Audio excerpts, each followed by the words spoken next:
Ah yes, a 5.5 minute long trailer full of lore bombs. Can this get any better?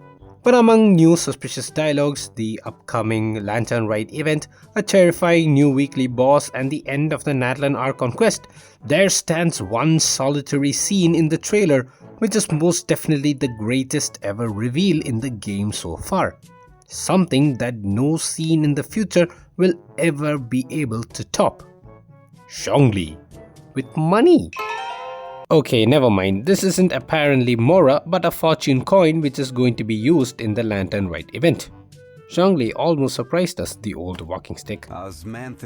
Enough of the jokes, let's dive into the 5.3 trailer analysis. Starting off is the Lantern Rite event, Genshin's New Year, which this time coincides with our New Year because this 5.3 version update comes on January 1st. It is said that during the Archon War period, there was a divine mountain in Liyue with a giant tree on its summit named Tao Du. People who have sinned a lot in this life cannot pass this tree and go into the afterlife. Now, in previous Lantern Rite events, the Mingxiao lanterns used to be based on adepti like the Skybracer, the Sea Gazer, and the Geo Yaksha, but this time the Mingxiao lantern seems to be based on this Tao Du tree. From the livestream, it was mentioned that Yunjin's performance this time would be based on this particular tree and that the story she performs is called the Sanctification of Tao Du. The Sanctifiers of the Tao Du refer to the 8 adeptus of Liyue, and one of them is the founder of the ancient art of Kemen divination, hailing from the Lan lineage of the 12 tribes of Chenyu Vale. This brings us to our new 4-star animo character from said Lan lineage, Madame Lan Yan, who is absolutely adorable. The rattan puppet we see in the starting of the trailer is something woven by Lan Yan herself, and she's also said to combine animo vision powers along with Kemen arts in order to attack or defeat her enemies. Apart from all this, our two favorite Pyro Polam characters, Jiangling and Hu Tao, get new outfits, which brings out a whole lot of Christmas spirit this time. The events of the Lantern Rite probably revolve around said sanctification of the Tao Du tree, centering Hu Tao, who would seem the best person to, sanctify. But the only thing more mysterious than what is demanding such a particular sanctification would be the presence of Sino and Tainari in Liyue and Chiori and the mini Hu Tao. Moving on to Natlan, we finally have playable Pyro Archon on a sports bike. They even dedicated a commercial to a stand with Mawika featuring a Yamaha R7. As we all know, in 5.1, with everyone's combined efforts, Natlan was able to repel the abyss into the deepest, darkest corners of the Night Kingdom. With this comes back the Sacred Flame and the introduction of a new tournament, the Pilgrimage of the Return of the Sacred Flame.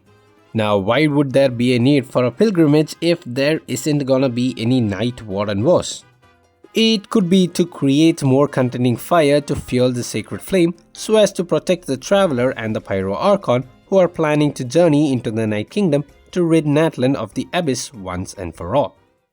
Now, speaking of that, here comes a very important part, the Traveler's ancient name. As it clearly says, the Traveler now has an ancient name, but in order for the Ode of Resurrection to work, they would have to win against the Abyss. Since only the Traveler and Mawika are going on this pilgrimage this time, this probably means that if the Traveler were to fall, Mawika would have to beat the Abyss so that the Ode of Resurrection could work on the Traveler. But a very important question is that if forging the Traveler's ancient name comes at the cost of the craftsman's life, then what's gonna happen to Jilunin? I mean, she looks pretty fine to me.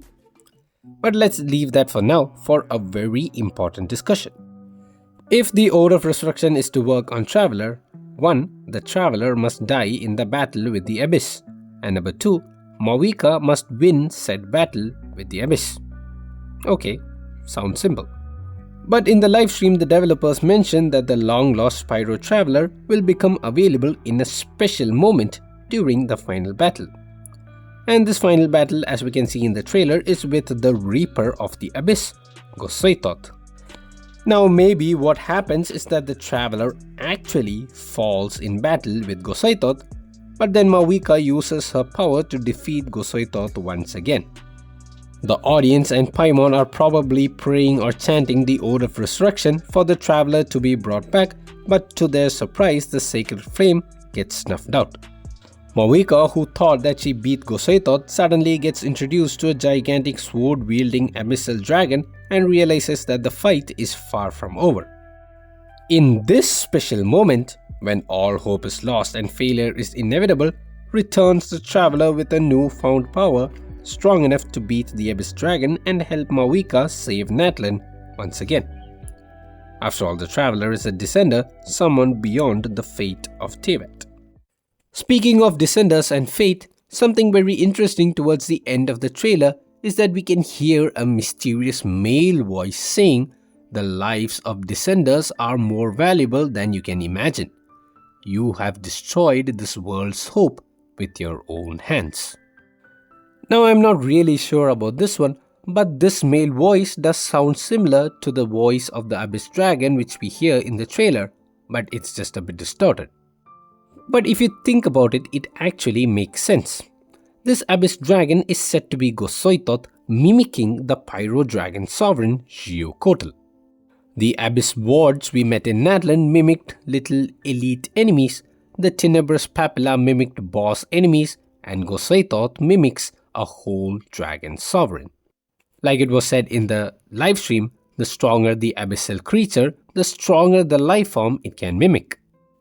Okay, now since the dragon we fight is the Pyro Dragon Sovereign's mimic, maybe this mysterious male voice that was seen at the end of the trailer could have been something said by the real Pyro Sovereign, because who else would know better about the descenders than the sovereigns? But the actual problem is not who is saying this dialogue, but what is being said in it. The lives of descenders are more valuable than you can imagine. You've destroyed the hope of this world with your own hands. Kind of infers to the death of a descender, mostly the Traveler. It seems to me that this dialogue is being addressed to Mawika and is telling her that she has now ruined the hope of a world with her own hands, most probably because she brought the Traveler to this fight and because the Traveler died in said fight. This dialogue could also have been said right before the Traveler's return as the Pyro Traveler, as I had mentioned earlier. Now, the Traveler dying before becoming the Pyro Traveler doesn't actually seem far-fetched, because you can see this very same scenario in Honkai Star Rail, where the Trailblazer actually dies for a brief moment before accessing or harnessing the powers of destruction or Pyro.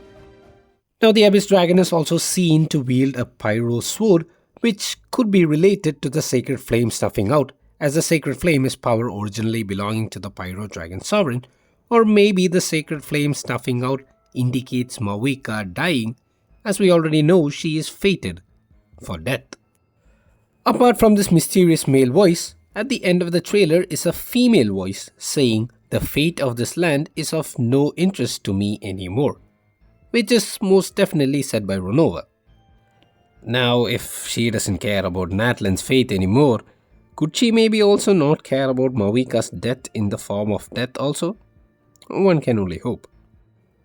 Before we move on, there is a particular dialogue in the trailer said by Goseitoth that is, "Become the servant of censored, kneel before censored." Now, the censored part is very mysterious. In my previous video, I had mentioned that Goseitoth could be a part of the Abyss in Teyvat, and there could be something bigger like the Honkai in Teyvat, and it could be related to another deity in H.P. Lovecraft's Cthulhu mythos, maybe Azathoth, who is the ruler of all outer gods, or like the supreme being in Cthulhu mythos.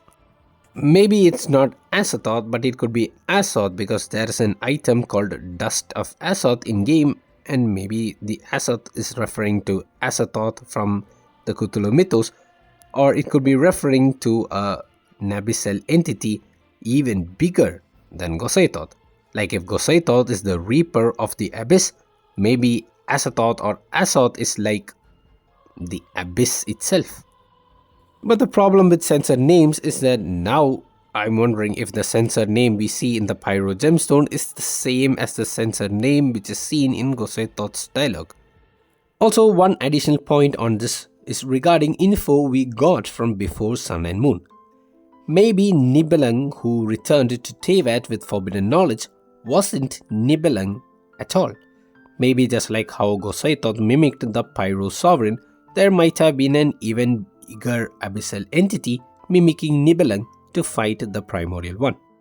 This would make sense as to why the Primordial One or the Heavenly Principles is still asleep or recovering, because it was due to the Abyss's involvement.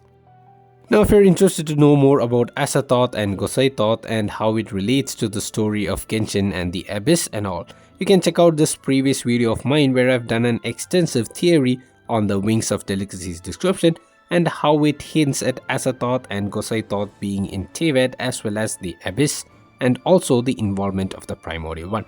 So don't forget to check it out. Something very sad about the trailer and livestream is how much little info they gave on Capitano. The only thing we know is that Capitano probably hasn't been able to sleep for a while, and that he promises his soldiers that he would deliver them to the place he promised.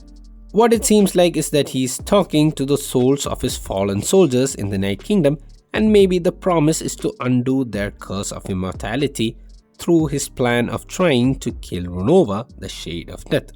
Something even more sad about Capitano is that he is not featured in this lineup of upcoming playable characters in the next 6 months.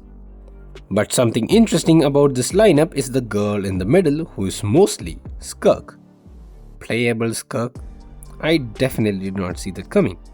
Now, other than Skirk, we have Ian-san, whom we already know, Varessa, who is also of Ian-san's tribe and was described in the livestream, Dahlia, who is probably a church boy from Mondstadt, Aoife, who is Auroron's friend from Natlan, the veterinarian, and 2 other characters, one from Inazuma and the other from Fontaine presumably.